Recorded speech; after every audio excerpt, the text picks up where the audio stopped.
Imagine a world without choices. Imagine you can't make your own decision. That wouldn't be a world for me. That wouldn't be a world for you. UIC.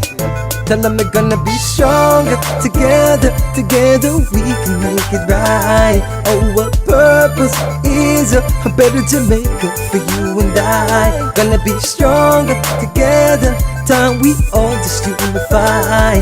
Our purpose is a better Jamaica for you and I. It is a natural right for every human being to be free. Free, so free. So the government is there to protect you and me. UIC objective is to liberate the citizens from colonial bondage, them regulation, them taxation. Rob Jamaica, we independent. Be stronger together we can make it right. Our purpose is a better Jamaica for you and I. We're gonna be stronger together. Come, we all just unify. Our purpose is a better Jamaica for you and I. Non-partisan, constitutional Republic of Jamaica. You see, the sovereignty of every citizen should be protected. Life, liberty and property of everyone should be equal with safety.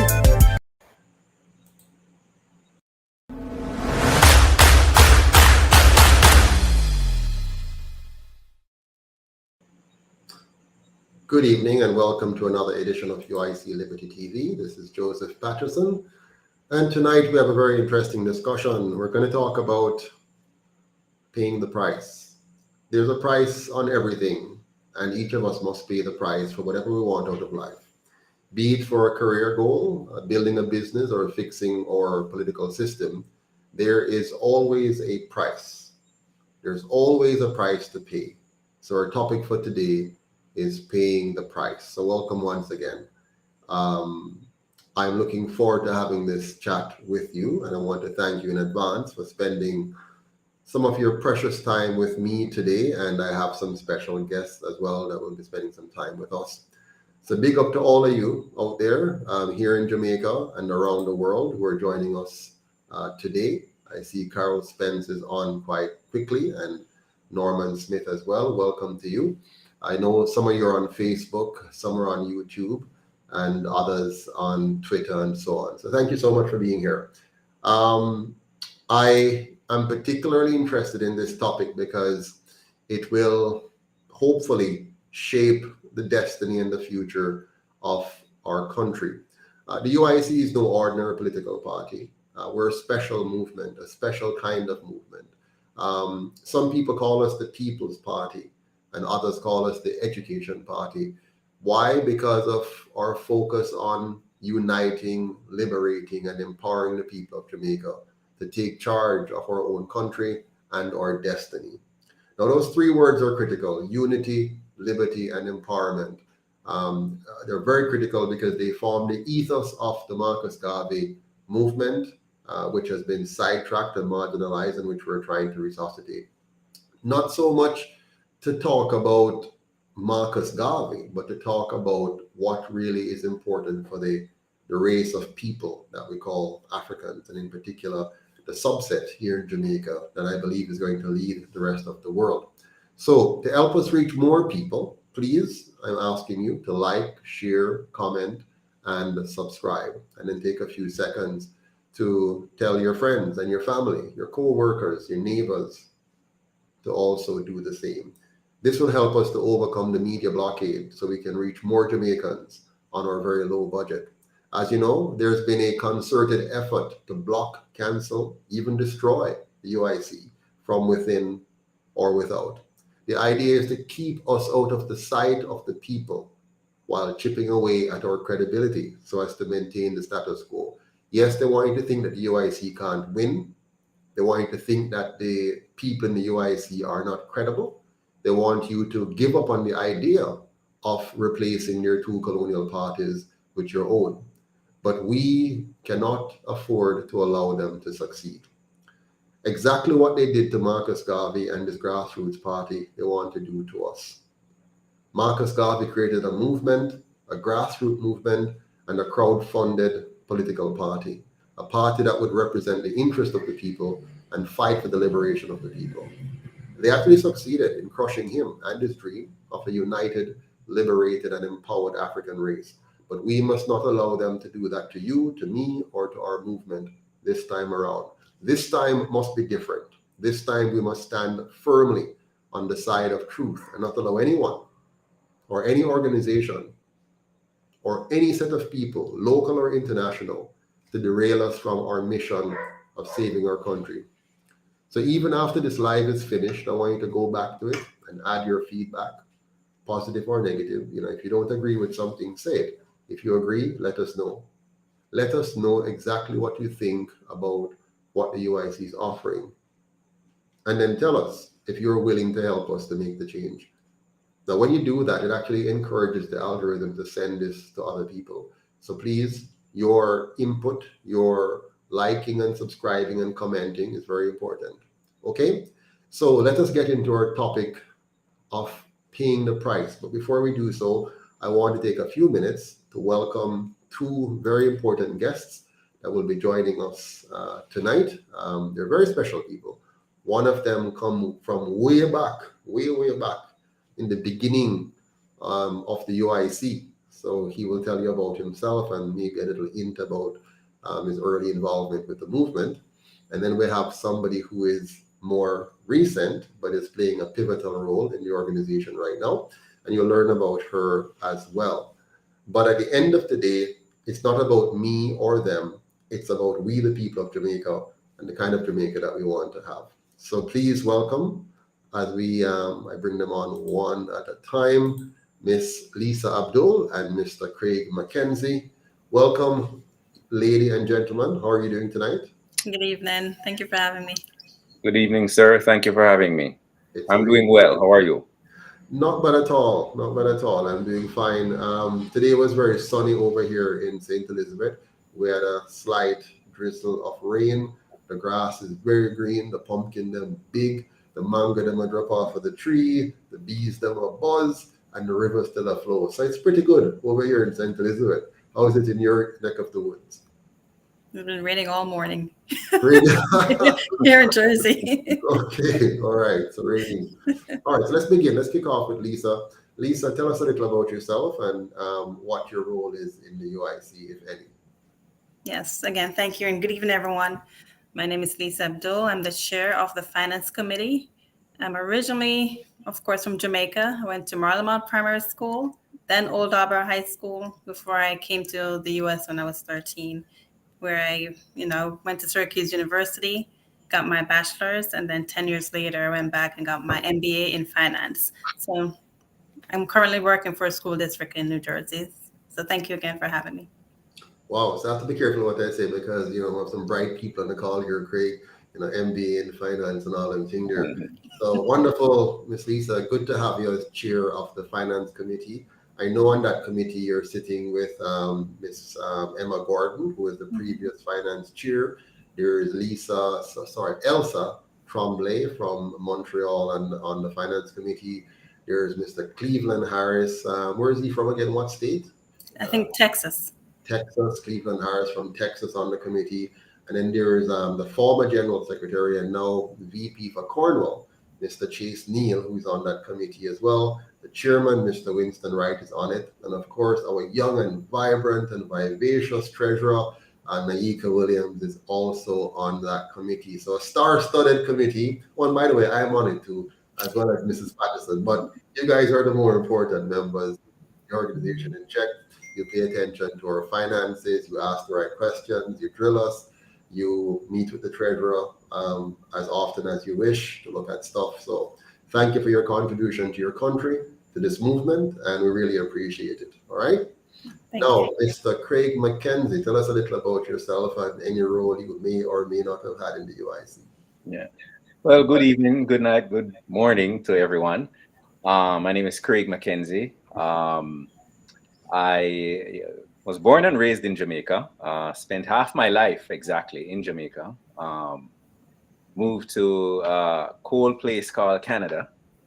And, I'm in the automotive industry. Grew up in a family-run business back home. Came here, got involved with the same automotive industry, where I actually met Joseph, Mr. Patterson.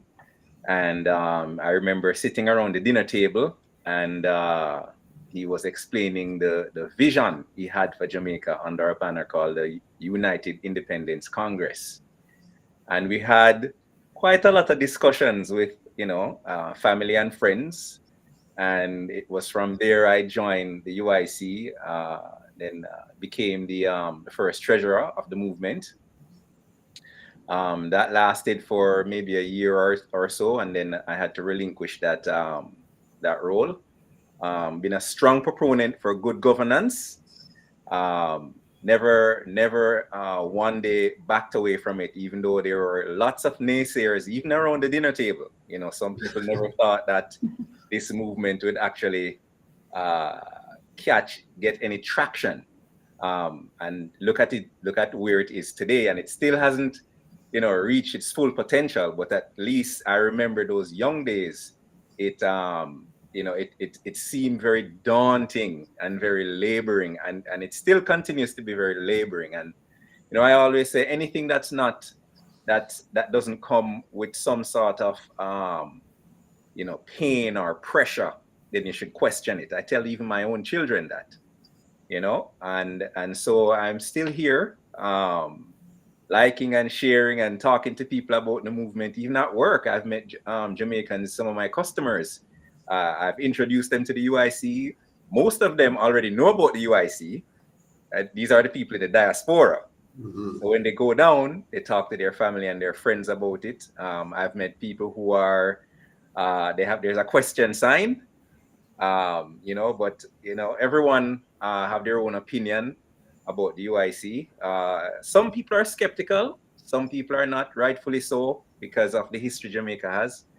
But all in all, I think that Jamaica is better off under a UIC government. Well said, well said. Could not have said it better myself. I do remember those early days, Craig, in 2013, 2014, even 2015. You're cutting yourself a bit short. 2015, when we had our first physical launch on the ground on the farm here in St. Elizabeth, we had 100 people who turned up, and we put up the tent and did all the stuff. It's been a long time coming, very, very difficult, very challenging, but we've stuck it out, and we're here today. And I want to thank you and Janice Collins. She was the first general secretary, and she hosted the first barbecue in her backyard in Pickering, in Ajax. Ajax. We hosted our first barbecue. It was our first fundraising event. We had Jamaicans from all over Toronto who came to that event and they helped kick it off, and it was lovely. I was warmly received. We made some good contacts. Then we started to grow, and then the election came up in 2016, and that's when we realized that some people, even though they're supporting the UIC, when it's election time, they kind of went back to their parties. The fever hit them, and they just kind of, and you have some now who came with ulterior motives, like the gay movement, who were behind us. We never realized it was the gay movement. We never know, but they joined us, and they're offering money and everything, and we're like, okay, that's nice. But we were cautious, and as we dig into it some more, we realized that I don't just so. And we had to part ways because they couldn't accept our position that we're not here to push any special interest agenda. We're here to push the agenda of good governance, which includes everybody. So gay, straight, black, white, in between, will work with you if you are going to work for good governance with us. You are then free to pursue your other agendas, and if you can convince people, fine, but we're not going to push that for you. And we're not going to change our governance model. We're not going to change our policies to push your agenda. So we went through that period and many more periods, and we're still here standing. And by the way, there are more struggles to come. It's not over yet. There's whole heap more, because the more we get closer to the prize, is the hotter the bottle going to get. And you know, my grandmother used to say, the hotter the bottle, the hotter the buckle, the sweeter the victory. That's what she said to them. The hotter the buckle, the sweeter the victory. You have to say it right. So we are going to fight hard, and we are going to succeed. So our topic for today, my guests and everybody online, is paying the price. So what do you want out of life? This is a rhetorical question I'm asking. What do you want out of life? Now, whatever it is that you want out of life, you will have to pay the price. That's just a fact. No one can pay the price for you. They can help you along the way, but ultimately, if you want to achieve anything great, if you want to achieve anything worthwhile, you cannot depend on others to pay the price for you. Only you can pay the price. If you want to rise on your job or in your chosen profession, you have to study hard. You have to learn. You have to learn quickly. You have to apply your skills effectively. And you have to have a pleasing personality, or you're destined to fail. I know you guys understand this because you have gone through many opportunities, jobs, and business. You have to pay the price. No one can study for you. No one can learn for you. No one can do the work for you or show up for you and get along with others for you. You have to show up for you. You have to deliver, or someone else will take the prize and take your place if you do not take responsibility for yourself. What do you say to that, Mr. McKenzie? I agree with you 100%. Anything, my daddy used to say, anything good you want in life, you have to work for it, work hard, but work smart at the same time. And you will achieve it. And I believe that if the Jamaican people really understand what is at stake here, I think they will. Let me go back a little bit. I think you have some people calling the UIC the education party, and I think that is a very key piece of the UIC, because the other two colonial parties have not done any sort of education campaign for people to understand what exactly is the role of government in a society. Amen. And government are their people just like you and me. And if government, the people like you and me, if they don't care for the people who employ them, then what exactly are they saying to those same people? Exactly. And the funny thing is, we're going to talk about it in a bit, but who really employed them? We're going to understand that in a second. If I want to also say this in the question of what do you want? So let's say, this now comes to you, Lisa. Let's say you want to build a successful business. If you want to build a successful business, you have to do the planning. You have to do the organizing. You have to do the implementing. You have to do what it takes to make that business work. You have to ensure the product is of the right quality. You have to market it effectively. You have to deliver it to your customers in a way that makes them happy and coming back for more. You have to pay the price. No one can start or build your business for you, suffering the long hours for you, thinking through the various obstacles and processes for you. You can hire good help, but they will either waste your time and your money, or they'll take over the company if you do not run the show and run it well. What do you say about that, Lisa? Well, just to say, let me just start by saying anything good or worth having is going to take sacrifice. Nothing is going to just fall into your lap, just like that. For anyone, for some, coming from my own personal experience and starting startup companies and so on and so forth, you have your vision of how you want things to be run. You have a vision of how you the end goal where you're trying to get to. And for what we want the Jamaican people to understand is, and this is Jamaicans all over the world, right? We're looking for good governance. We're looking for a Jamaica that's safe for everyone, right? And to get to that point, we need to put in our own sacrifice, right? To get there. Simple. Yeah. We have to buy in on the vision. This is our mission to create a better future for our kids, a better future for those who are currently there.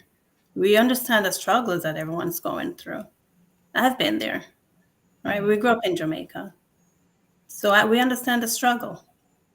And I remember as a kid growing up, I was thinking to myself, oh my goodness, what can I do to help better Jamaica?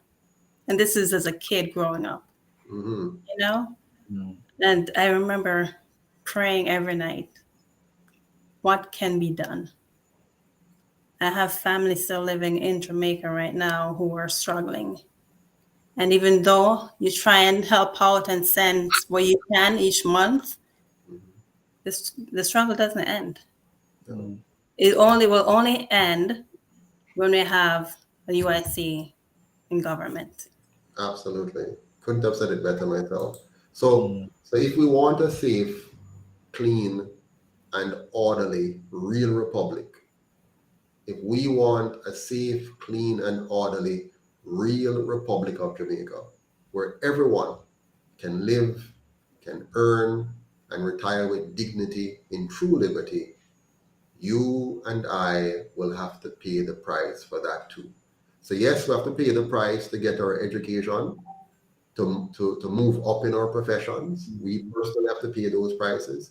If you want to build your business, you have to pay the price to build your business. And if we, the people now, want a certain kind of Jamaica, a Jamaica that we can not only be proud of, but we can be safe in, a Jamaica that is truly independent, then we're going to have to do something to make that happen. Jamaica will not become what you or we want without you and I paying the price. Of course, making Jamaica into the paradise she can be is not a personal ambition that can be achieved by me or by you alone. It requires a whole heap of way. Your education was your project. Your job was your project. Your business was your project, but Jamaica a Figure project. We have to rise up and get that done. What do you say to that, Mr. McKenzie? That is so true. And I was just reflecting on someone that said in an interview with you, I won't call the name, and the person said that they were asking you, how do you get funding? And you said people in the diaspora and people locally.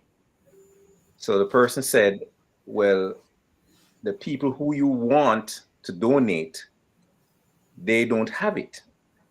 And your response to that person was, yes, they have it. And then the person responded by saying, well,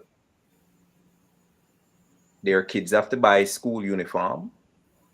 They have to get lunch money, books, bus fare, light bill have to pay, etc., etc., etc. Where is the extra funding coming from to donate to the UIC? Where is the 1,500 Jamaican dollars coming from to donate?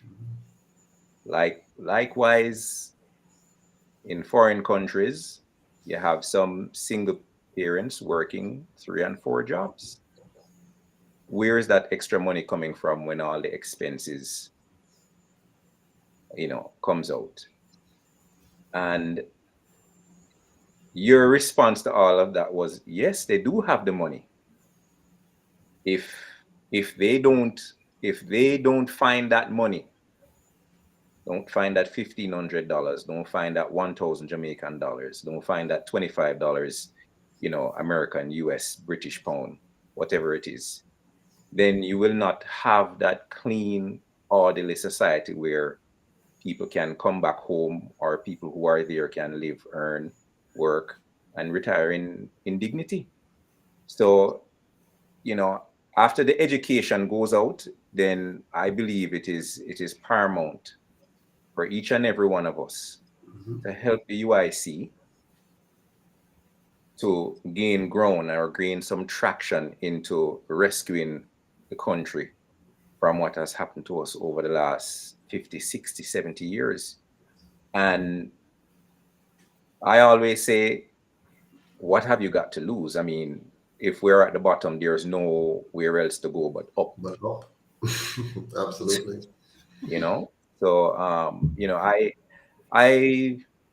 I firmly, I hear a lot of naysayers, and I hear a lot of people who really want the UIC to do well, because I keep abreast with current affairs of what is happening in Jamaica daily on different news streams through YouTube.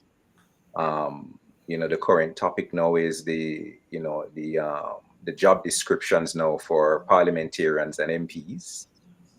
And, slowly and steady, and I believe it's because of the UIC, that people are slowly waking up to the idea that Jamaica can be better. We can do better, and we must expect better from our parliamentarians, from people in government who we put in charge to run our society and run our affairs. And I believe that the time is ripe now. The time is now. I tell you, we have the UIC in its. We have never been elected to government. We have never gotten a dime of taxpayers' money, but yet still we have been influencing the government a great deal. Everything that they've been doing for the last few years have been influenced by us. Every attempt that they have made to shift their narrative, to shift their positions. For example, during the COVID crisis, we caused Jamaica to be one of the lowest uptake of the injection because of our actions. We said you can't force the people, and we galvanized the people and caused them to have to back off. We caused them to be talking more about going to a republic. Yes, they're trying to trick us still, but we have pushed that agenda. Now they're talking about politicians living in the constituencies where they represent all kind of different things. They're now being forced to try to see if they can get ahead of it and try to own the UIC policies as their own. So they're trying to take over the wording. Now what they're going to do though is still a trick. They're going to try to own the statements in the minds of the people, because the news media isn't carrying us. So let's say the UIC says we should have land reparation, and that the government was always in a position to give us the land back. You'll quickly hear they did this. They had Damien Crawford go out and say we should have land reparation. And he gets the publicity. They have him get it. So the people hear, oh, Damien Crawford said land reparation. They don't know that the UIC is pushing it, and so they grabbed it now to kind of put it forward. The UIC said job description. The Prime Minister now said job description. So anything that they can get to jump on, they jump on it and then try to own the phrases. Now, in the end, they're not going to implement it. They're not going to do it effectively, or if at all. But they would have neutralized the UIC, because when we're saying, oh, we hear that already. We hear that already. And so that's a strategy. So we have to overcome that. But let's get back to our main discussion here now. So the next question we have to ask ourselves is, what then is the price that we have to pay for this real new Jamaica? What is the price that we need to pay for Jamaica, a Jamaica that is safe, clean, and orderly, for a real republic? For Jamaica where our individual and collective sovereignty is fully protected, what is the price? For Jamaica where every community looks, smells, and feels like a tourist resort, and people have fixed addresses and sidewalk and street lights and playgrounds and properly built and maintained and staffed community centers. What is the price? What is the price we have to pay for a Jamaica with land reparation that returns the land to those whose ancestors it was stolen from, those who were enslaved. What is the price we have to pay for a Jamaica where every child has the nutrition, the education, the healthcare, and the housing they need to succeed? What is the price we have to pay for Jamaica where the laws, the regulations, and the taxations are designed to uplift the small man and the small woman as opposed to protecting the big men and big women and big business from them? What is the price we have to pay for Jamaica where those in the diaspora can vote remotely, run for office as dual citizens, so we can reverse the brain drain and they can return home duty-free with all their belongings to a country which greets them on the red carpet and give them the kind of support they need to come here and really bring their knowledge and their skills and whatever resources they have to bear to build this nation up? What is the price we have to pay for those in the diaspora to not be punished for being forced out of Jamaica by bad governance into becoming economic refugees? Because that's what you are. You have been made economic refugees because the system failed so many of us, and we have to leave and go abroad and try to make something. And then they even teach us to despise the diaspora, to say, you run well left, you don't have no say, even though so much remittance is given. Let's not be foolish. We must become sensible now and say, wait a minute, we have 4 million Jamaicans living abroad. Let's bring them all into the net. Let's welcome them and bring them together and say, yeah, man, you can vote remotely, absentee ballot. Yeah, man, you can run for office. You can come back, still keep your US citizenship and run for office, because we don't care about that. We care about the knowledge you're going to bring back and the skills you're going to bring back and help us from out of the claws of these people who are killing us. We want you to come back duty-free. All your goods, bring it back with you. Pay no taxes to bring it back into Jamaica. We want that because we're one Jamaica and we're stronger together. So what is the price we have to pay for this Jamaica? The price we have to pay is to first understand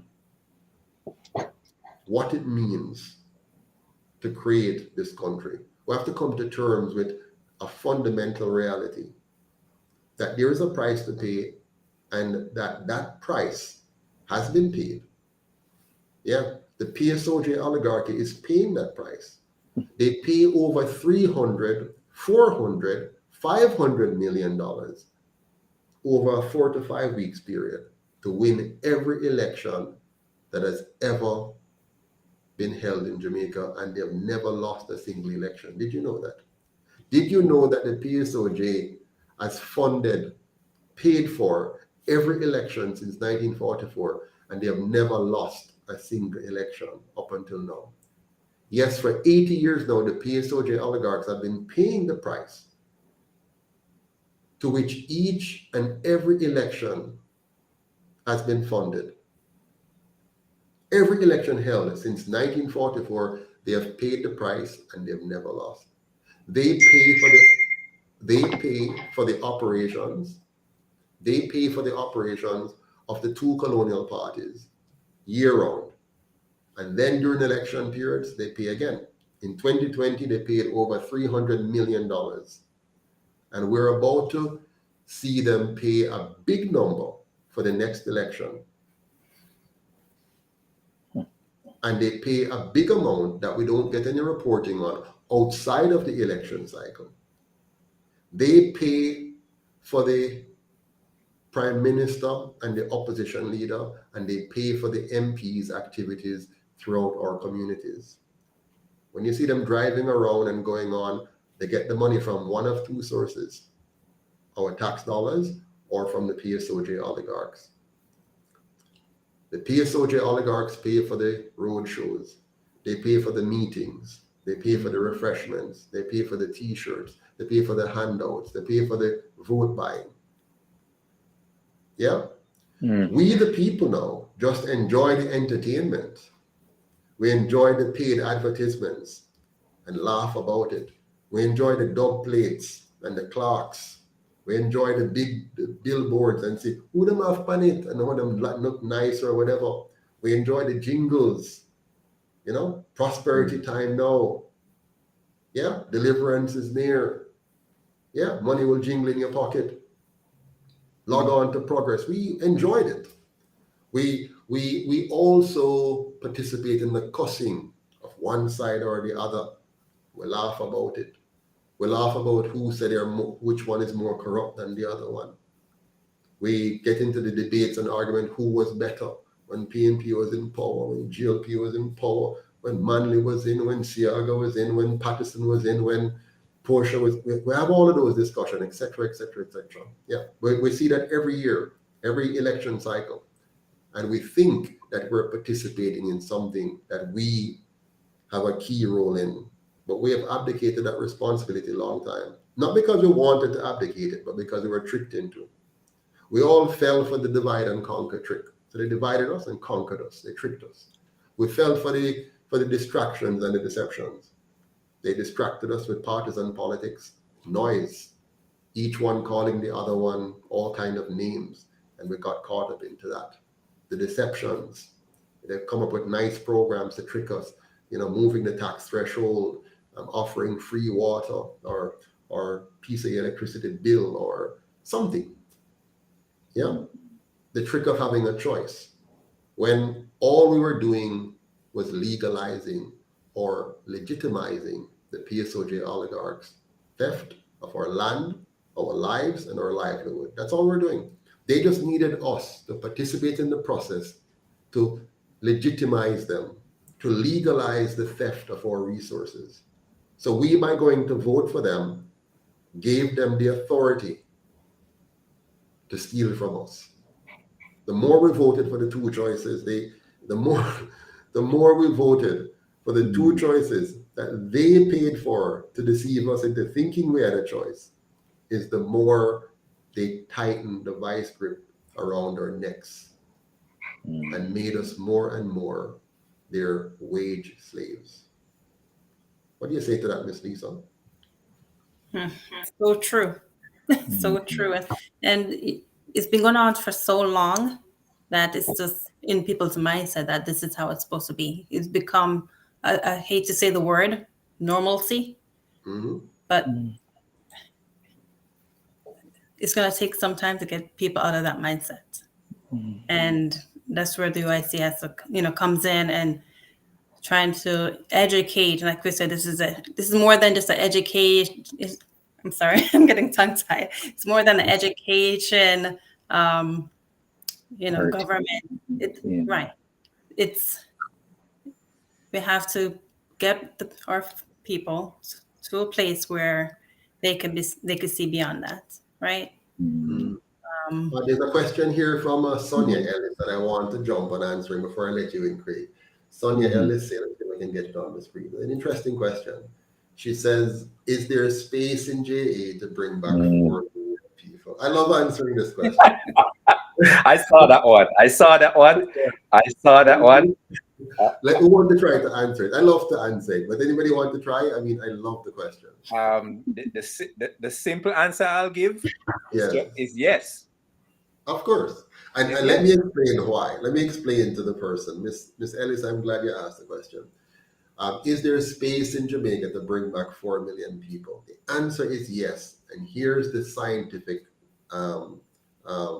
solution to that problem, the scientific answer.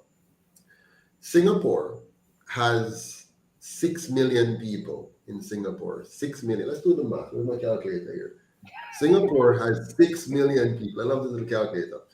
6 million people Singapore has. Remember, 6 million. Now, Singapore is the size of St. Thomas.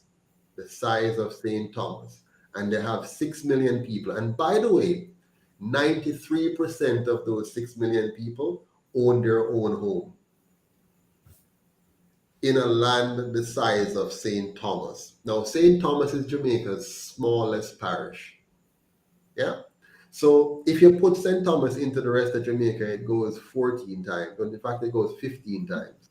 So Jamaica is 15 times the size of Singapore. So let's multiply 6 million people. Yeah, 6 million. 6 followed by 6 zeros. And we're going to multiply that by 15, since it can hold 15 Singapores in it. That gives you 90 million persons. Jamaica can hold 90 million persons if we needed to. 90 million Jamaicans can fit into Jamaica, because 6 million fit in a St. Thomas. That's the size of Singapore.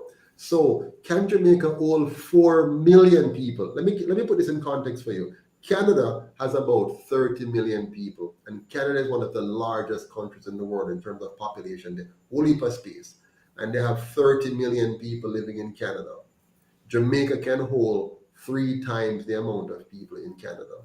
Now, mind you, that would be very high density, but it can be done if we had to. So it means we can easily hold all 7 million Jamaicans at home and abroad coming together if they wanted to come home. And I can tell you this, when the UIC done with Jamaica, 2 things is going to happen. 1, every Jamaican will want to come home. And 2, we have to start requiring a visa for persons to come to Jamaica. Because we're going to have to stop people from coming in. They're going to want to just come in droves. Why? It will be the freest country on earth. It will be the safest country, one of the safest country, one of the cleanest country, one of the most beautiful places in which to live. It will have the best form of governance the world has ever seen, the world's true republic, first true republic. And so you're going to have people just banging on the doors trying to get in, and we're only going to let in the brightest set of people in addition to our Jamaicans. Yeah, so we're going to be a force to reckon with. But I want to share something with you now. I want to share with you some newspaper information to kind of highlight what I'm talking about in terms of the fact that Miss Sonia Ellis says she's sorry she won't be around to see that. No worry, Miss Sonia. Marcus Garvey isn't around to see what we're doing now, but we're still getting there. I'm going to share with you now a newspaper clipping that is supposed to help you to see clearly some of what I'm talking about. Let me see if I can bring this on. Let's go here. So I want to show you, first of all, this article in the Gleaner. Here we go. Why is this thing on the top here though? Let me see if I can. Yep, here we go. There we go. Good. So you can see that. You can see the $300 million donated to parties ahead of the 2020 election. And there's a call for public disclosure of all financiers to boost transparency. This article was on April 17, 2022. So you see, I'm not lying. Eh? The powers that be gave $300 million for a period of only about 4 weeks of election. Yeah. Let's look at the article a little bit more close. Let me share with you a little bit of the content of that article here, if I can just get back to it. So it says here, approximately 300 million was donated to Jamaica's 2 main political parties for the 2020 general election. The Electoral Commission of Jamaica has confirmed and made renewed calls for the law to change to reveal the names of contributors. But the 2 main political parties, the ruling JLP and the opposing PNP, are not enthusiastic about disclosing at this time, fearing the flight of their deep-pocketed financiers. The Representation of the People Act, ROPA, was amended in 2016 to include provisions regulating the funding of elections, a first in CARICOM region, while tying disclosures to a specific campaign period of about 6 to 7 months before an election is due, and from the date of the Prime Minister's announces an election. The campaign period for 2020 election ran from August 11 to September 2. The JLP, which won the poll for the first consecutive victory since 1960s, declared receiving approximately 176 million in contributions, while the PNP reported 122.5 million. The JLP received 44 contributions in excess of 1 million, which total about 169 million. It includes 32 donations between 1 million and 4.9 million, 8 between 5 million and 9.9 million, and 4 contributions of 10 million and over. The 14 of the country's major businesses were contacted by the Sunday Gleaner, and 8 confirmed that they made donations to the JLP and PNP. 2 said it was against their policy, while another 4 entities did not provide a response. Investment firm Proven gave 2.5 million to each party. The VM Group gave 1 million to each. GMB donated 2.5 million to both. The two main telecom firms, Flow and Digicel, said they provided support. Flow said it donated airtime in equal number of slots valued at US 37.5K or 5.6 million Jamaican on its subscriber television platform in which the company inserts advertising. Digicel said it made equal donations to the JLP and PNP but did not state the amount.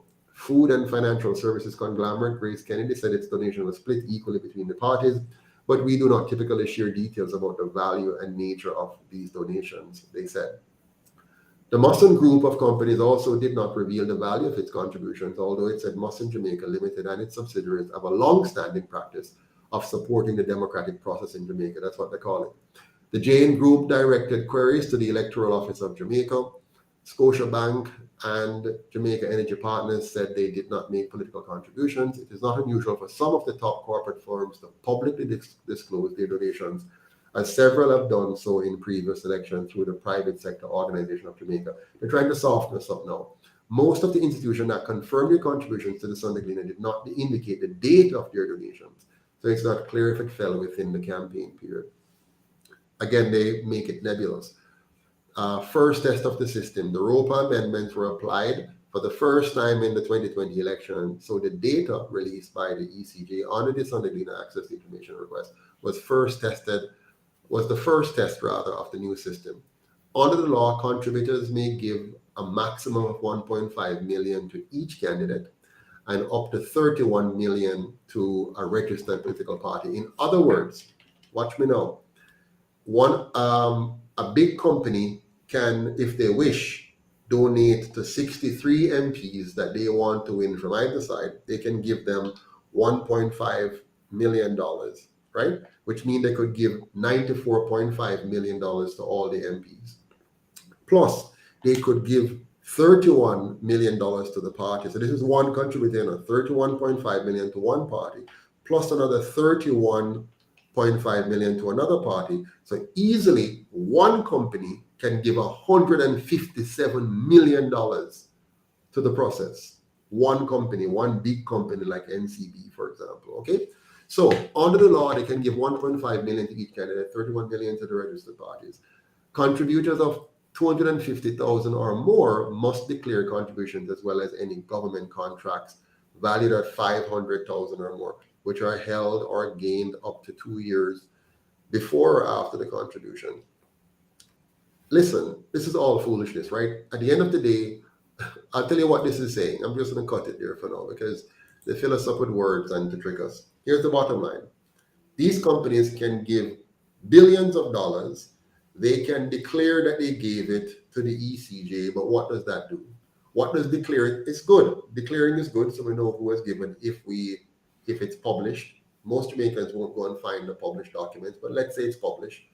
We will know that, yeah, you gave them millions of dollars for the campaign period. You don't have to report what you give them outside of the campaign period. Wonderful. So at the end of the day, all of this is hogwash. It's just to get us to feel like they're doing something, but in effect, remember, they still get to fund these parties and they still get to own these parties. That's why the UIC is saying, stop it all. Don't allow them to give 1 red cent to any of the parties, to any of the candidates. We have a better system of public funding for the candidates so that the candidates can focus on representing their constituents and only representing their constituents, and a system which gives all candidates equal access to media, town halls, and debates, so that it's not how much money you have that determines if you can win, but what your ideas and policies are and your own personal credibility. That must be the basis. So the UIC has a much better model, but they're going to keep telling you about reforms and throwing a lot of words at you, but at the end of the day, the system remains the same. Okay? So, Mr. Mackenzie, what are your thoughts on that? Before we go any further, what happens when campaign finances or donations are given to candidates, political parties, etc.? it has to be done within a certain time. Election is run, GLP, PNP, one wins. All the monies is not used up. What happens to the monies that is not used up? Okay, so there are two parts to your question. One part is the contribution cycle. So just so you understand, the powers that be can donate money right throughout the year to the party, and they do. Then they have what is called donation within the election cycle. So that little window where we're going to have election, the ECJ say now you have to report that little slice of money to us. But the rest of the money what they give, that no report. That is not any. And even if they report it, it doesn't affect anything because it doesn't do. Which Jamaican cares normally that Grace Kennedy gives $31 million? Which Jamaican cares that Musson gives $15 million? Which Jamaican cares that NCB gives $30 million? So the reporting means nothing. It's good, it's nice to have the reporting, and it's nice to say, declare if you got any special contracts within the 2 years before or after thing, and God he knows if there's any proper reporting or proper follow-up. The bottom line is this, Craig. The bottom line is that they own. You see, it's not just getting contracts, it's having laws and regulations written to protect you, to give you special privileges, not you alone as a person or one company, but a group of company. The regulations in Jamaica are designed to oppress small businesses and to protect big business from small business. It is to keep us in low wage categories. It's to make Jamaica a low wage environment. So all the regulations and laws are designed to oppress the people. But the people don't have a say because they're not the ones funding the parties. The ones who fund it calls the shot, because when they say to you, jump, you better jump because you won't get your 31 million next year. You won't get from this group 90 million next year. You won't get from this person 10 million next year. So you must do the things that satisfy them if you hope to get the funding to compete against the other side. And remember this, the two sides are really competing, But what are they competing for? They're competing to win the election, not to make you as a Jamaican win, not to make your life winnable. That is why Jamaica is so dirty. That's why Jamaica is so corrupt. That's why Jamaica is so unsafe, because they're not focused on making Jamaica pleasant for we the people, because we the people are a minority in their eyes. We don't give any money to them to win their campaign. We the people in general. We the people just go and vote, and they can always count on some of us to vote because they can go to the marginalized communities, the depressed communities, the poor communities, and they can pay you to come out and vote. They can give you some sweetie. They can give you a T-shirt, an armband, a cap, a $5,000 in your T-shirt. They can buy some food. They can hold some meetings. They can drive around in the motorcade, create excitement. And there's some people who that's all they live for. They have no real jobs. They have no nothing. They're just living meager, marginal lives. So if a politician comes around and show them some love, show them some, hey guys, come on, man, give you some cement, give you some zinc, give you a goat, whatever it is, you now feel obligated to them because they gave you a small gift. It's the law of reciprocity. They give you a small gift, make you feel nice that they give you something. The MP did give me something, and pay for my daughter's school book. Him did have a little health clinic in the community and do a pressure check and something, my roof was leaking and then give me a sheet of zinc. These little things, and people value those little things. If you're in a marginal, that's why they don't want diaspora to vote. If the diaspora is going to vote, they can't do that to you. You don't want a sheet of zinc. You don't want a goat. You don't want a bag of cement. You don't want a bag of goat food or pig food. You want good governance. And so they're afraid of the diaspora. They're right now, they're fretting, they're hoping that what the UIC is saying doesn't take off, because if it ever take off and the diaspora wake up and realize that the UIC is their party, if the diaspora wake up and say, but I feel a part of that, and they now decided to fund it, because they can do it. 1% of the diaspora, just 1%, if 1% give $25 a month, the UIC has enough money to blow the other two out of the water, because our message is sound, Our policies are sound. It's what Jamaican people want and need. So the moment we get to connect with the Jamaican people and they hear, we're going to get back our land, we're going to have fixed address now, we're going to have street light, our kids are going to get a different Afrocentric education that's really geared towards making them truly productive and not just wage slaves. If they ever get this message, it's game over. Game over for these two parties and game over for the PSOJ oligarchs. Because now they can't control what they don't fund. So if they don't fund we, they can't control we. And when we go in there now, because we know who fund we, because we're funded by the people, we can now do what the GLP and PNP could never dream of doing. We can say the regulations now must serve the small man, must serve the people. The laws, the commercial, the giveaways, any kind of tax giveaways or special treatment is going to be given to the small man, to the grassroots man, not to the Chinese company coming in that way, do this and give something on the side or whatever. And not just Chinese, America do it too, and England do it, and everybody do it. Because all these countries that come to us, they're not coming here because they love us. They're coming here to get their piece of the pie. And so this is the bottom line. We have to understand the system, and we have to beat the system up front by all of us now saying, let us rise up and put our little dollar, one coca in the basket, and make it big and fat and heavy, and send the UIC out there and say, give us 63 solid candidates now. Let us give them a run for their money now. Make sure we can see the ads, the mobilization, the transportation, the meetings across the country in every nook and cranny, and let's wipe this slate clean and give Jamaica for the first time a government of the people, by the people, and for the people for the first time. Miss Lisa, your comment. Yes, I want to add something. I remember the day when $1 US was $5 Jamaican, right? Remember? Yeah. Remember that. That's where we need to get back to, or even better, 1-to-1, right? Those were the days. Yes, we still had our struggle, but it wasn't as what we're seeing right now. It get worse every year.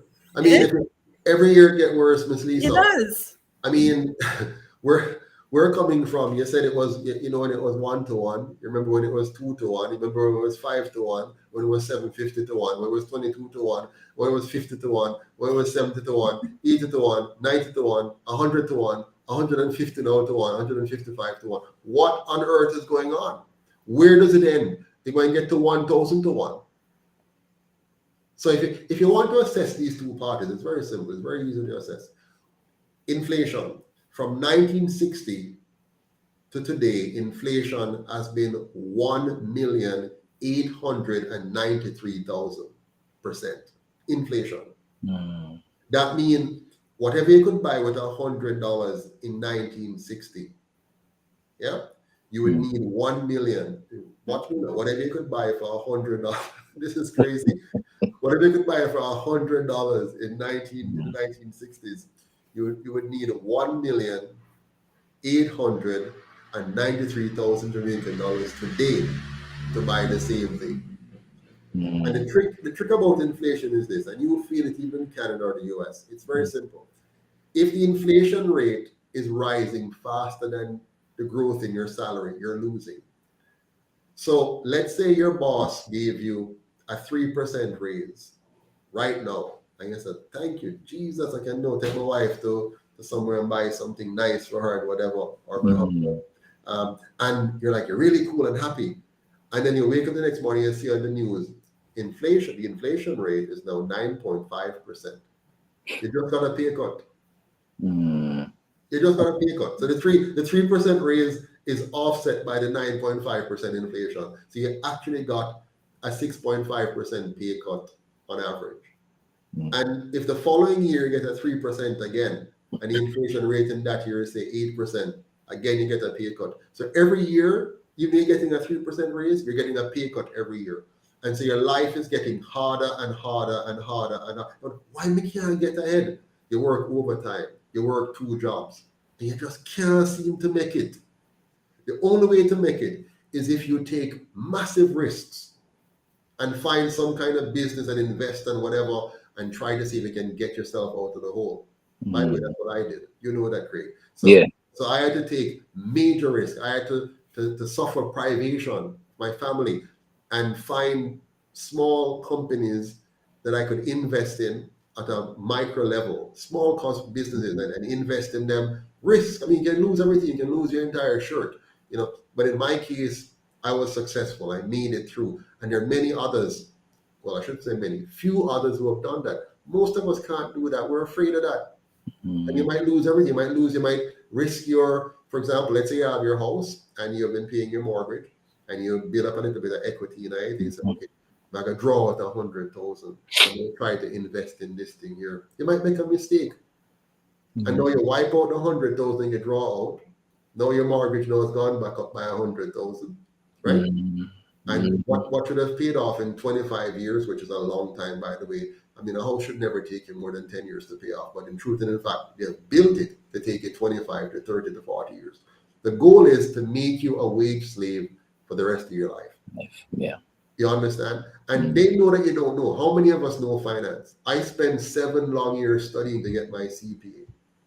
You understand? So how many of us study finance or engage in equity financing and equity capital building and that kind of stuff? Not many of us. So most of us are at a disadvantage. We can't get into the space and invest like a person who has spent the time to study at that level. Most of us are studying our particular job. You're a nurse or you're a teacher, you're a police officer.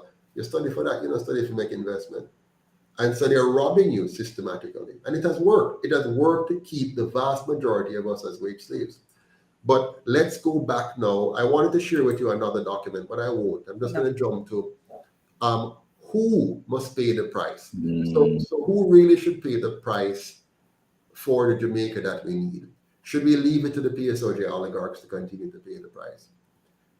He who pays the piper calls the tune. You know that little yeah. So it simply means whoever is paying. Back in the days, right, you used to have, somebody would pay for a flute player or somebody to come in, a piper, which is a kind of flute, to come and play for an event. Now, the person who pay for that get to tell what kind of tune must play. You can't have them pay for it and then say, play this. Who you? We didn't pay for it, so you can't pay. So he who pays the piper calls the tune. The PSOJ oligarchs, they pay the price to get what they want. They've gotten it for 80 years. Here's what they've gotten. The PSOJ paid the price and they've gotten what they wanted. They wanted a minority of us to control 90% of the wealth, and they've gotten that. So 10% of them control 90% of the wealth in Jamaica. That means the other 90% of us have to live on 10% of the rest of the wealth. That's why we have so much poverty here, okay? About 90% of us earn less than the US poverty line, believe it or not.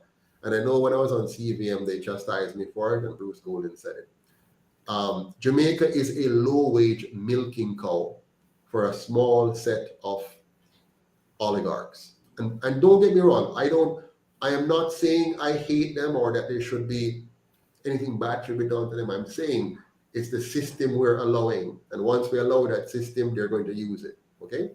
So most of us are their wage slaves.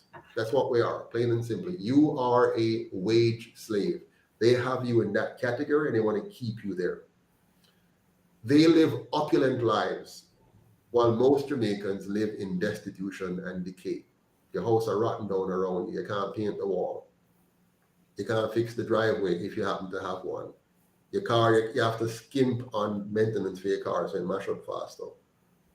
Your roads are in bad repair. You live on bad roads and bad communities and so on. So they live in opulence. They have beautiful homes, beautiful stuff, and the majority lives on the margins. Most of us live in fear while they have heavy security. They have private security that guards them coming in and out of their yards. They have cameras all around the place. They have high fences. They have dogs. They have security at the gate and so on. And you live at the mercy of what they have created, a bad environment. Yeah. They can afford toll roads. while most of us have to suffer on the bad roads. So when they come out, they can zoom across. So they're building all these beautiful toll highways, not for you, for them, but you go and pay for it. So you pay for it if anything goes wrong, and they enjoy it if everything goes right. Yeah. Mm-hmm. So they get to own most of our lands while we have to slave to buy back our birthright. So we have to be slaving to buy back what was ours by birth. Mm-hmm. We are slaving to buy back what was ours by birth. And who has kept that in place for 80 years? The PNP and JLP. Mm-hmm. They have been now in government since 1944 and then independence in 1962. They have been able, if they wanted to, they could have returned the land to the people and give you a base. Mm-hmm. They could have done like Singapore and made us all homeowners with decent homes that we can springboard from and create, intergenerational wealth. But they chose not to. For 80 years, they chose not to. So let me ask you one thing. The oligarchs I'm just gonna use that term. The oligarchs in Singapore and the oligarchs in Jamaica. Mm-hmm. What's the difference? What's the difference? They still, the oligarchs in Jamaica enjoy what they enjoy. Mm-hmm. The oligarchs in Singapore Mm-hmm. enjoy what they enjoy, Mm-hmm. just the same. Mm-hmm. So I think this is telling me that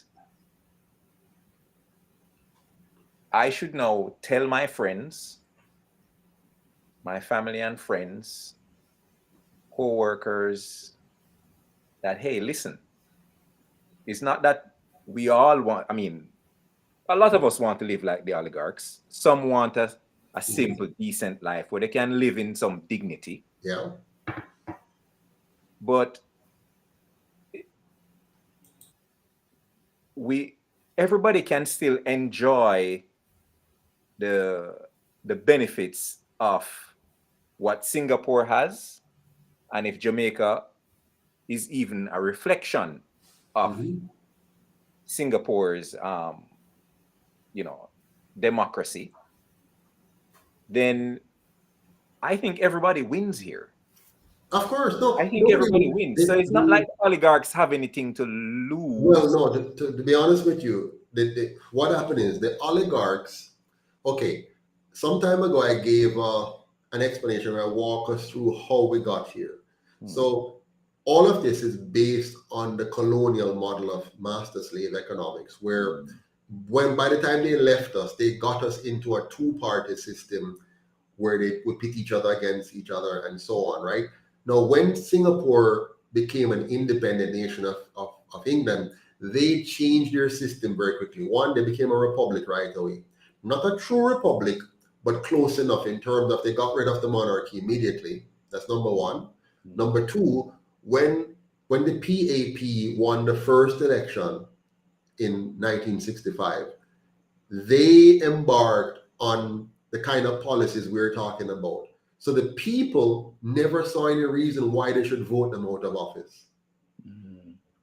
So remember, when we had our first election in 1944 and the JLP was elected, within 2 terms, the people were fed up of the JLP and voted PNP.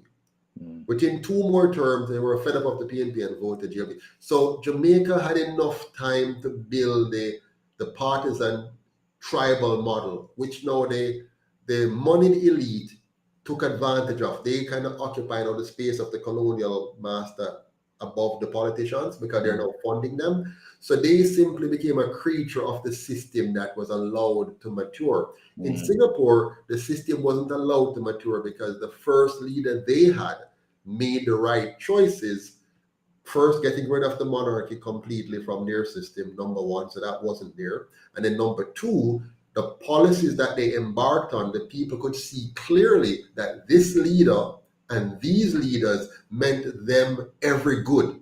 So after the first 2 terms, they never saw any reason to vote them out. So they vote them back in for the 3rd term, and they vote them back in. So by the time that takes set now, the people just got comfortable and said, but this will work out. So it now became 30 years of Lee Kuan Yew.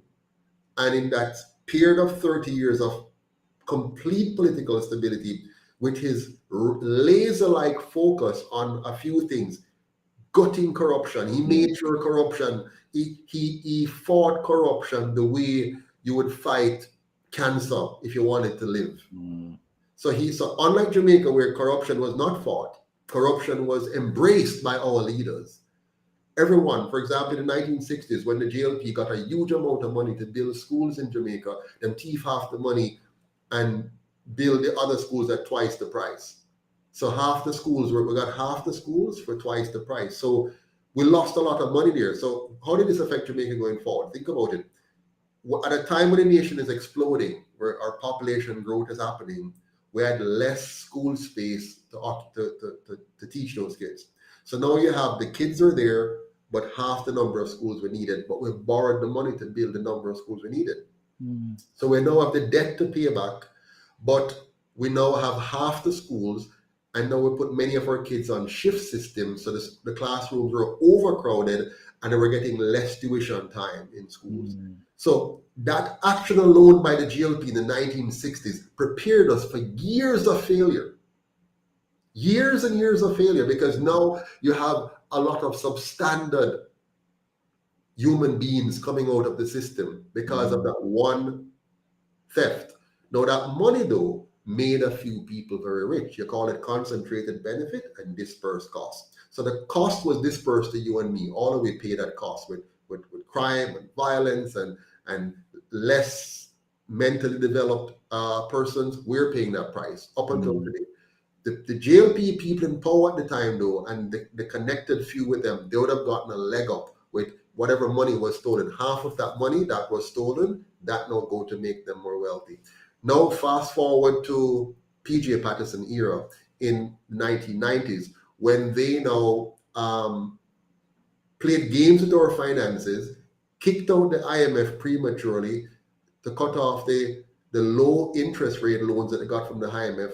And so we're free, but it's a tricky free. They now took higher interest loans from other private lenders, including local banks, which pushed up interest rates magnificently, which reduced the amount of money available to small and micro enterprises, bankrupted those companies, put 44,000 people out of work, but it made a few people rich and caused assets to move from the middle class into the hands of a smaller elite, which made them richer.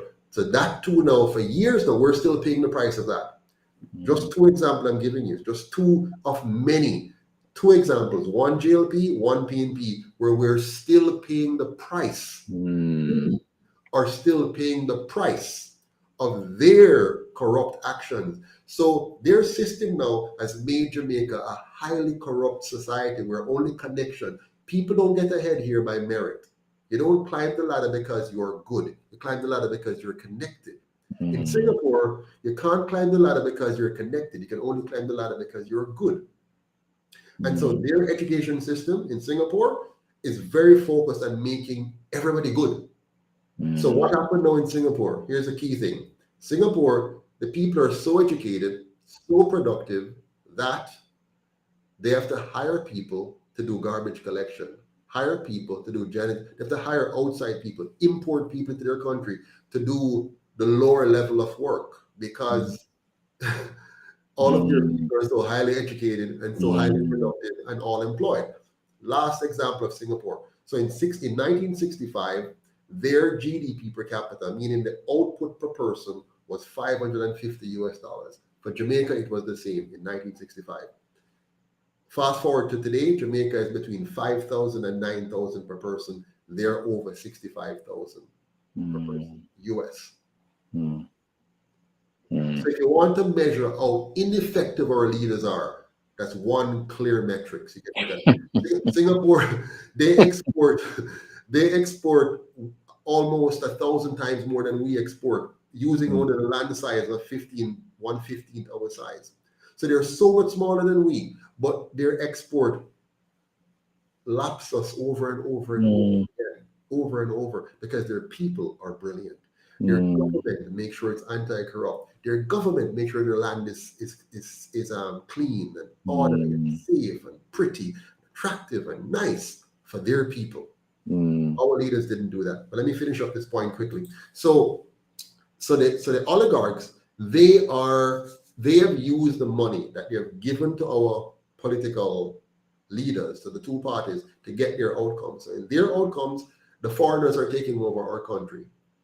They make arrangements, they enter into partnerships to bring them in, and foreigners get to take over our country and make us their servants. They now own our beaches, they own our tourism product, they own all of our major industries, and we the people are pushed out of these things. Because remember, most of us didn't get the proper education, so many Jamaicans will never have the capacity in the short term or medium term to be able to do what they need to do to own these businesses. They're so marginalized now mentally and financially, right?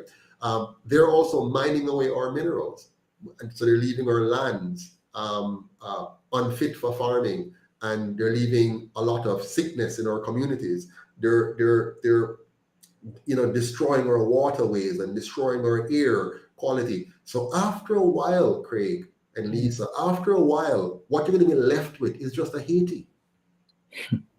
They're going to strip us bare, and then they'll just fly out. All the big men, they don't need to live here. They'll just fly out. When they're finished, raped us in different ways.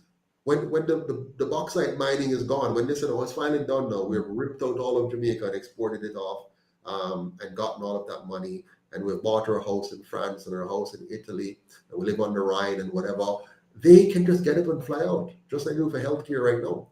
And our dysfunctional leaders, those who don't even realize what they're doing, because some don't realize they're there doing the crime, enriching themselves, but not realizing they're making Jamaica inhabitable.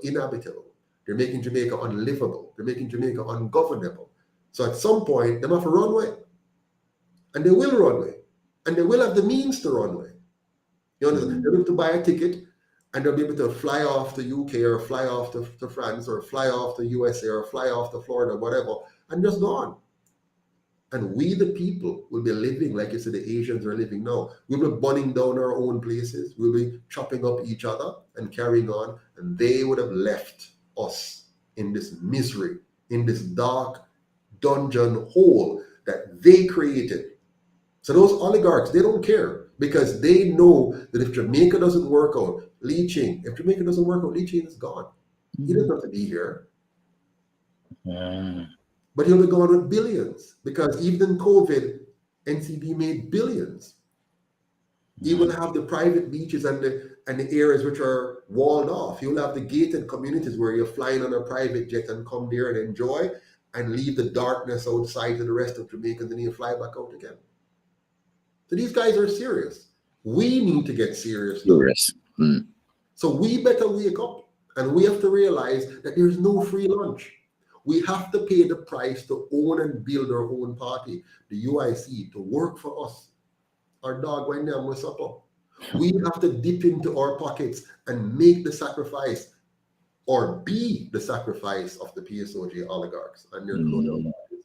So we either sacrifice and make it work, or them going to sacrifice on the halter of making themselves wealthy at our expense. If we do not unite right now, Craig, unite our time, our talent, and our limited resources, or limited treasure, and fund the UIC to win seats in the next election, we may never have this opportunity again. They're just dying for the UIC to fail. They're doing everything for us to fail. They have people inside and outside the party working daily to find the one little point to break me and to break the UIC. They're trying every day. One guy asked me on one of the shows that I went on, one of the vloggers, what is your breaking point? Because by now we should have break already. What is your breaking point? When do you break? When do you give up? When do you say enough is enough? And he was mocking me when he was saying it, I know, because any sensible person would have given up by now. But for some reason, God, I tell you, God is such a very interesting person. He just planted a seed somewhere and said, you are going to be the Joseph that rescues my people from Egypt. You're going to be that person. I'm going to care where you say that gene, I'm going to drop it into you, and you're going to have to get it done. And so every day when I would like to just say, to hell with this, go enjoy your life. I have 36 beautiful acres of land. I have whole heap of farming for good do. I have whole heap of bees for good tend. I have whole heap of business we can do. I have whole heap of connection across so many countries. China, India, Europe, America, England. I can go off. I can join the oligarchs for Christ's sake. I could go join them. When I come back to Jamaica in 2011, if I wanted to be an elected MP, that would have happened already. I could join any of the two parties.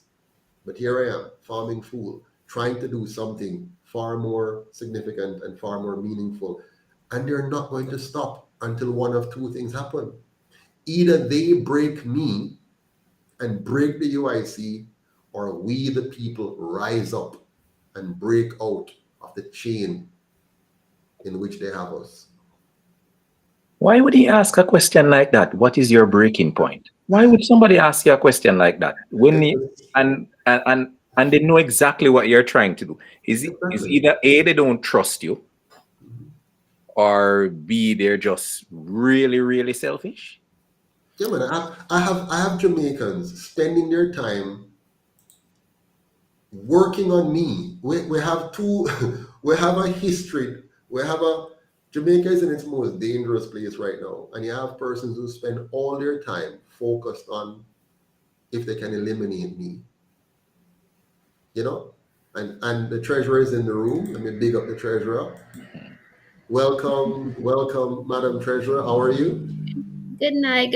I'm good. I hope you can hear me. Yeah, but we can hear you loud and clear. Okay, great. Go Sorry, ahead. No, I was going to say we have Lisa on the line. Lisa is the chairman for the finance committee. We have Craig McKenzie, the first treasurer ever for the UIC.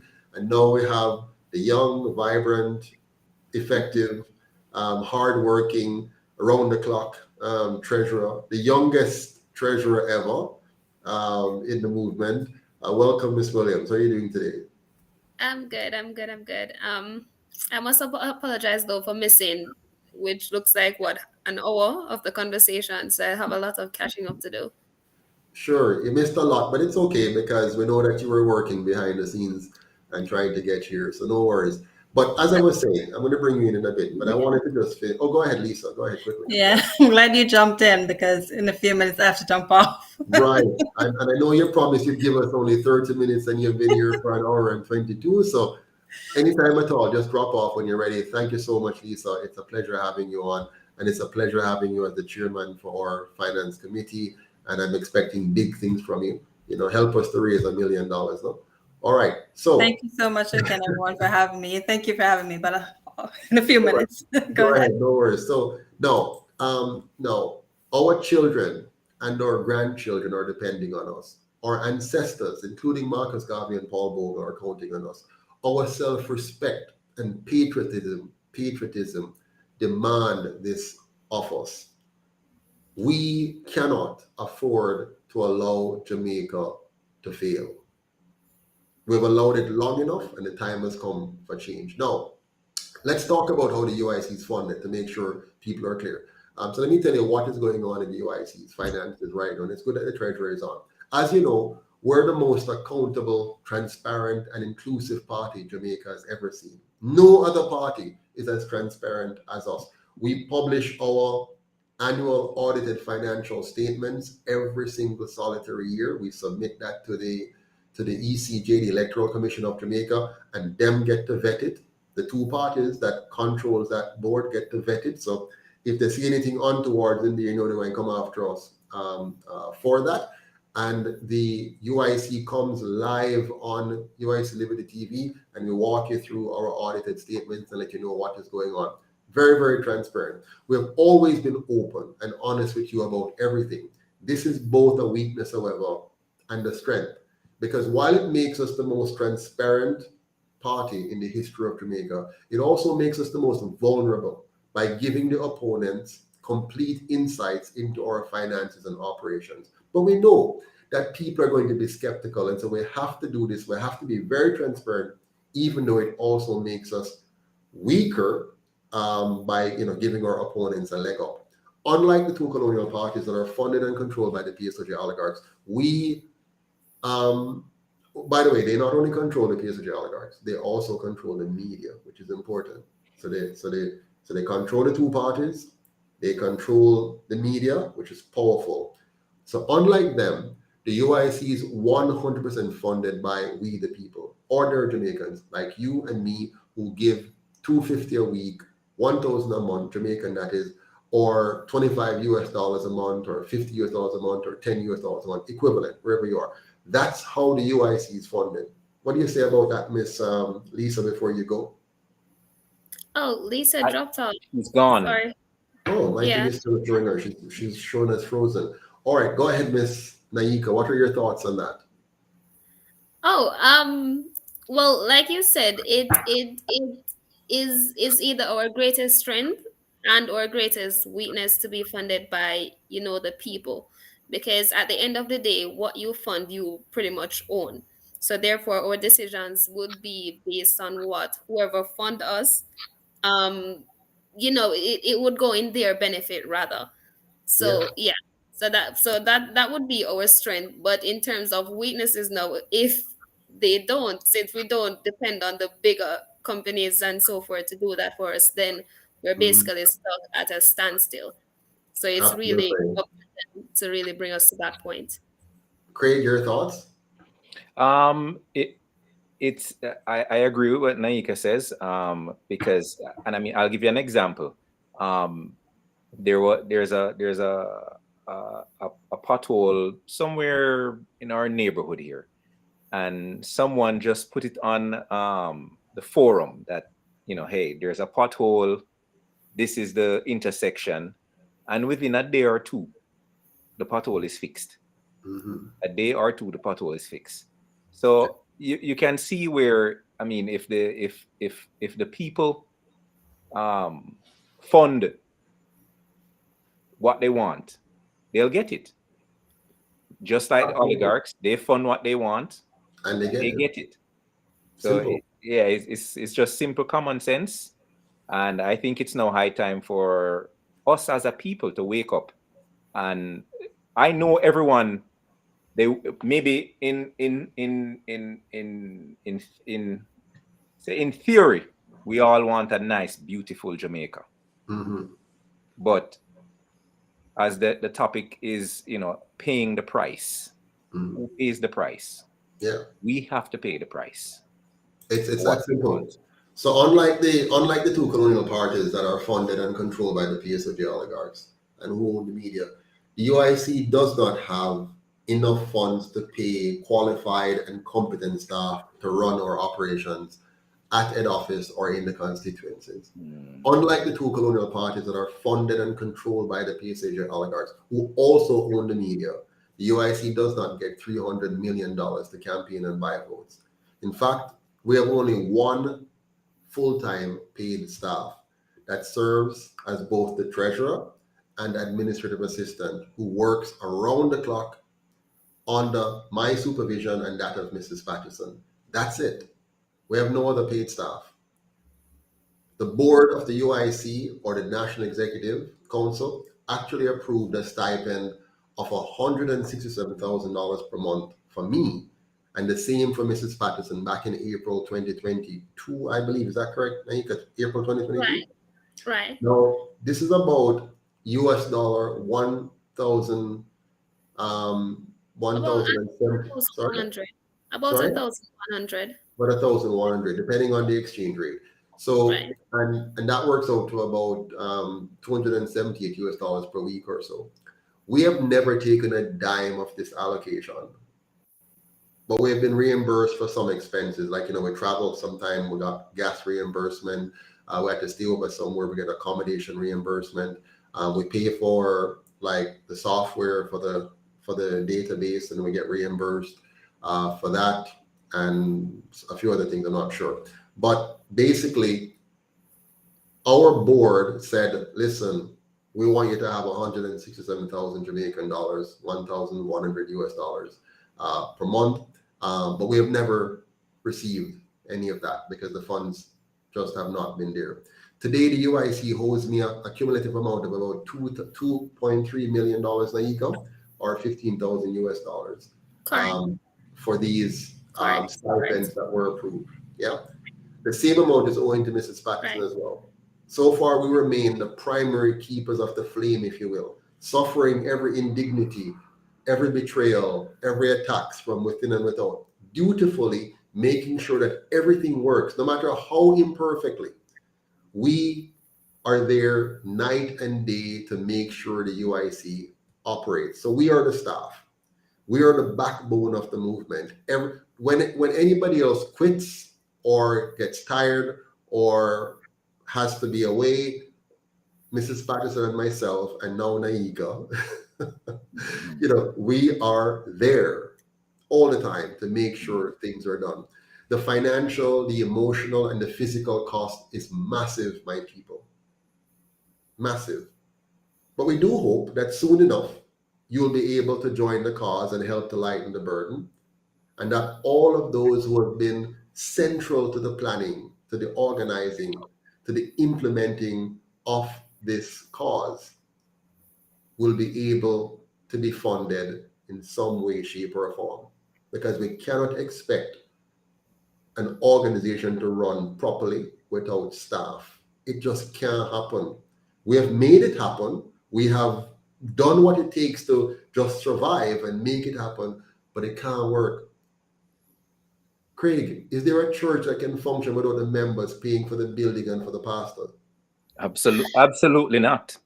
I mean, even though the people is the church, but you still need a common place where people can come together and in unity to worship and serve whatever God they believe.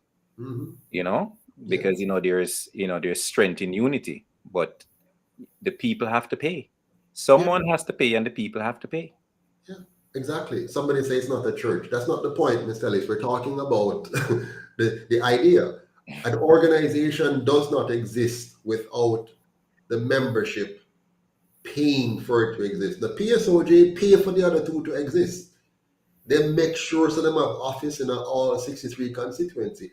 They make sure so when you go to the Manchester office for the PNP or the GLP, staff there. If you go down to Santa Cruz and find the PNP and GLP office, staff there. Building is there. All of these things are being paid for. Who will pay for it? Yes, our PSOJ oligarch friends are paying for it. And that's why they will get what they want, but you won't. So if we do not pay for the president of the UIC, for the officers of the UIC, for those who are going to do the work, bind the organization together, administer the organization, do the planning, do the organizing, and make sure that we have effective implementation. If we don't pay for that, we won't get it. And right now we're struggling to get it because everybody are volunteer. And just one person get paid right now because that's all we can afford from the $6 billion or so that you give us every year. And we appreciate it because without it, we'd have dead long time because my pocket couldn't continue to carry it. I remember, Craig, when me and you and Janice used to pay for the website. Yeah, I remember those days quite well. Exactly.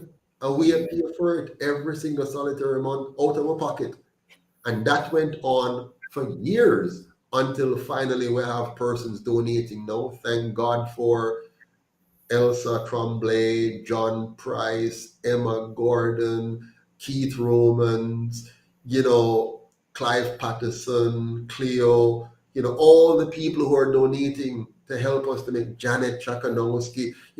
Without you, we're dead long time. And they want us for dead long time. But we still hang on. It's like little single mother in Jamaica, like my mother. My mother's a single mother. She had 3 of us living in a one-room house. And she just hang on, Craig. She just hang on, Naika. She has suffered. My mother didn't have no big education. She leaves school at about grade 9 or somewhere there. And she wash clothes like crazy.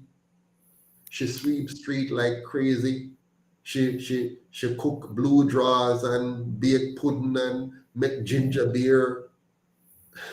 And sell everything to make sure that our children had food on the table. You understand me? Mm. That is what my mother did. And we are doing the same now with our little party. Broke and poor, but we're putting in the sweat and the time and the energy. And we mustn't make nobody come and tear this down. They make them come talk about the president, I get money. And the president shouldn't get anything. We have to feed the leaders of this organization. If we don't feed them, it will mash up and that them want. They want to bankrupt us. They want to make sure that people come, like the chairman, Winston Wright. Every time that Winston Wright driving vehicle from Montego Bay could do something for we, something wrong with the vehicle. One time him driving home late at night, carrying home some people, all of the front end mash up. $250,000. That was paid for out of his pocket. The other day, I'm going back home from the rally that we have. Him vehicle mash up again. Wow. Him can't only do the basic fixing to just kind of, him can't do the full fixing, him can't pay for the full thing. He just pay for a little bit so he can go back on the road. These are the things we're faced with. I drive my car up to Balaclava there to go look for an old man that was stranded and didn't have anywhere to live, and we're going to see if we can help him out. Going there, deal with him, coming back out, all on my front end, just tear up. We have to pay for that. Naika, young, vibrant, engaging, brilliant young lady. I mean, I have trained her, I can proudly, I have trained her as an accountant. I'm so proud of her progress. But she could have gone a long time, but get twice the amount of money that she's getting right now. But she's still stuck with the movement, working at less than half the pay she could get somewhere else. She's here putting in the time as 22-year-old. How many 22-year-old going to do that? Going come and give them time and energy like that? Some people don't want to hear this. I know quite a few 22-year-olds that I work with. Yeah. And I've seen many of them come and many of them go. Exactly. And they don't care what is happening politically here. They want money, and that's it. Where they're working is not paying, they are gone. Absolutely. Yeah. So simple. I mean, she has been here through thick and thin. I mean, the kind of things that she has seen and heard and had to deal with, the average person gone a long time. Because what they try to do sometimes, they try to frustrate you. And when most Jamaicans, or many Jamaicans, if something not going perfectly, they just drop it. If they're not getting any money, they just drop it. So we can't bother with that. That's foolishness. We're not getting the money. And she has stuck with it. So, the point I'm making is we have to pay the price. We have to pay the price. Last year, you, the Jamaican people, here and around the world, you gave the UIC about $6 million. That works out to about 39,000 US dollars, give or take. That's the equivalent of 16,000 Jamaican dollars a day, or 100 US dollars a day that we have to spend. Can you imagine a big organization? We only have $16,000 Jamaican to spend for the day, or 100 US dollars to spend for the day. Contrast that. Let's contrast that with what the PSOJ oligarchs give the other two, or the two colonial parties per day, over just the election period alone. They give them $300 million, and that's what's declared. There's more, but that's what's declared. That works out to $15 million per day that they have to spend. 15 million a day compared to our 16,000 a day. They can spend $100,000 per day, while we can only spend $100 a day.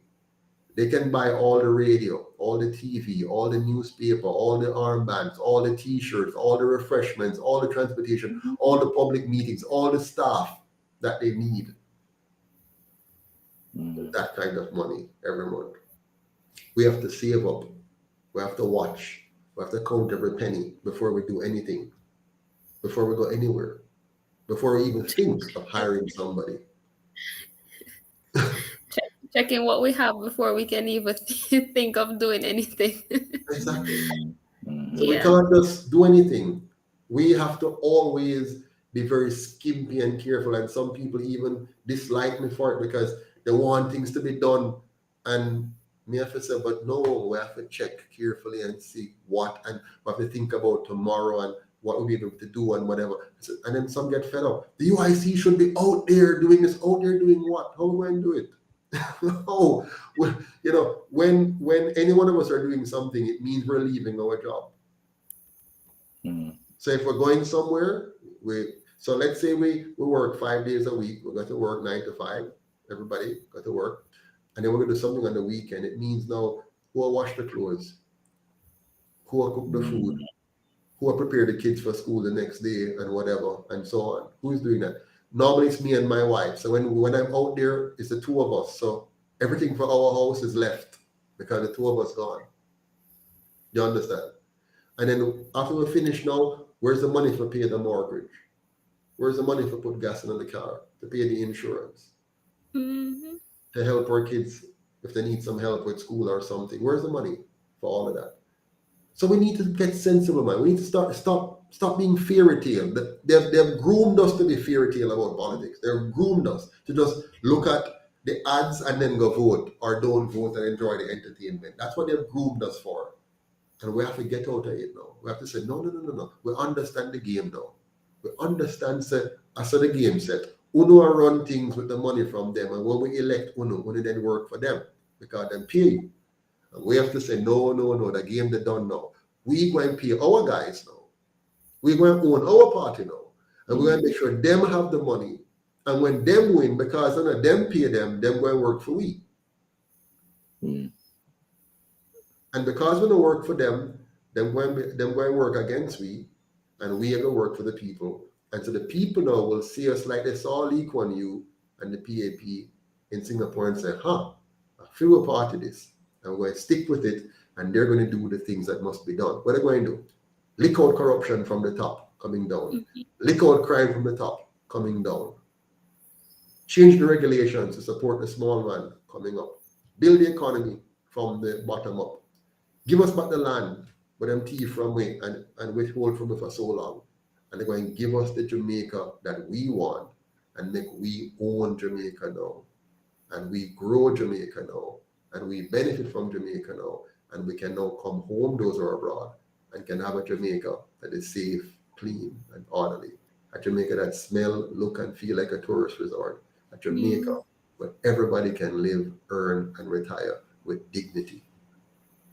And there'll never again, ever, be a GLP or PNP government in the history of Jamaica, because the people would have known the history now and seen the reality now and focus on building a Jamaica that serves the interest of all the people all the time. And that's right there. That is it. Paying the price. Yes, that's what it means to pay the price. Pay the price. That's what it means to pay the price. And so I think we've said a lot tonight. I mean, I could say more, but I won't.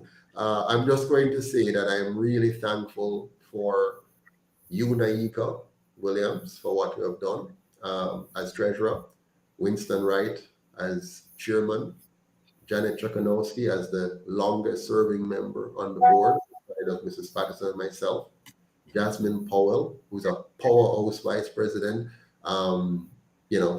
just phenomenal. Dr. Coretta Johnson Brown, fresh kid on the block, but she's already showing that she has the mettle to deal with this.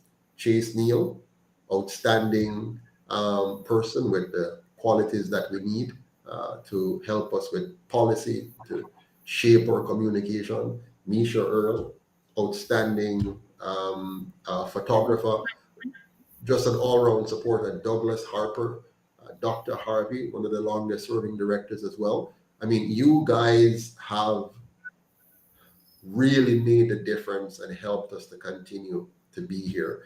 You have given your time, you have given your talents, you have given your treasure, you have given everything you could to various degrees to help this movement, go forward. We have loyal donors like Keith Romans, Emma Gordon, Sonia Mignett, John Price, Elsa Tremblay, Rosemary King, Lisa Abdul, Cleveland Harrison, Clive Patterson, Leighton Reed, Leighton Miller, Desmond Myrie. I mean, there's so many of you. This movement could not exist without you. No matter how small your donation have been, no matter how small the time, no matter how small the talents, no matter how small the treasure that you have donated, we could not have done this without you. But the movement now needs 1,000 more donors, giving $25 a month. With this, we can ensure we elect 5 to 10 seats at a minimum, which is enough to hold the balance of power and to hold the parliament accountable and to begin to shift the needle in our direction. If you give us more, we'll win more seats. But if we just get 1,000 persons now giving $25 a month, we will have enough to make a major impact in the next election and win between 5 and 10 seats. If you give what you can now and then commit to giving a regular amount each month, you will make a big difference with your small amount. And that's how we're going to create one Jamaica, because we know that we're stronger together. Have a good night, and thank you all very much for your contribution. All right. Take care. Good night. Good night. All right.